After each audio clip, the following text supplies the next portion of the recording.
Captain Vijayakanth அண்ணா வந்து இறந்துட்டாருன்ற விஷயம் வந்து இப்பதான் கேள்விப்பட்டேன்.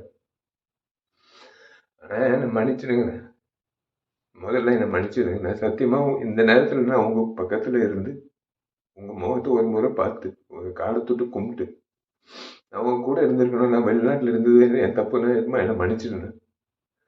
ஏன்னா நான் வந்து நல்லது செய்யறது வந்து சாதாரண விஷயம் இல்லை.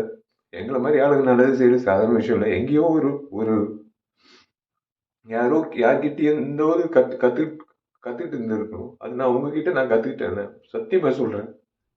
ஏன்னா உங்க அலுவலகத்துல வந்து கிட்டத்தட்ட 20 வருஷம் முன்னாடி நான் கேள்விப்பட்டிருக்கேன். நான் நிறைய முறை நிறைய பேர் சொன்னது நான் கேட்டிருக்கேன். உங்க அலுவலகத்துக்கு யாராவது பசியோட வந்தா நீங்க வந்து சோறு போட்டு அனுப்புவீங்க.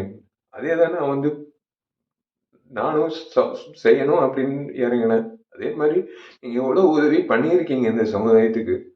இன்னைக்கு வந்து ஒரு அரசியல்வாதியோ ஒரு ஒரு நடிகர் சங்க முன்னாள் தலைவரோ இழந்ததை விட ஒரு நல்ல மனிதர் இழந்ததுதான் என்னால ஜீரணிக்க முடியலன்னு.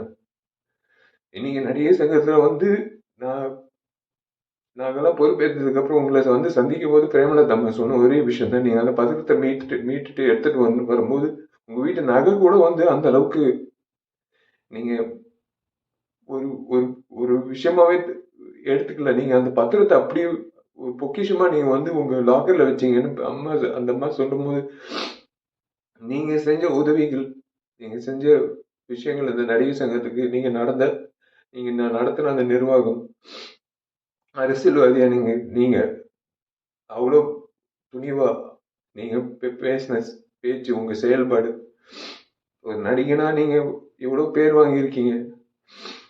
ஆனா ஒரு மனிதரா பேர் வாங்குறது சாதாரண விஷயம் இல்லை. சில நபர்கள் தான் ஒரு மனிதரா நீண்ட நாட்கள் அந்த பேர் நீடிக்கும். அந்த அந்த வகையில நீங்க இருக்கீங்க. மன்னிச்சிருங்க. உண்மையிலே நான் சத்தியமா சொல்றேன், இன்னைக்கு நான் உங்க பக்கத்துல இருந்திருக்கணும். முறையா உங்க பக்கத்துல இருந்திருக்கணும். உங்க ஆத்ம சாந்தி அடையணும். நீங்க நீங்க நல்லா இருக்கணும். சத்தியமா உங்க பேர்ல நான் கண்டிப்பா கண்டிப்பா வந்து உங்க பேர்ல நான் கண்டிப்பா வந்து மேற்கொண்டு நல்லது பண்ணணும்னு இன்னும் தோணுதுன்னு. அவ்வளவுதான், வேற ஒன்றும் சொல்ல முடியல. உங்களுக்கு நான் பண்ண வேண்டிய ஒரு விஷயம் இதுதான் நான் நினைக்கிறேன்.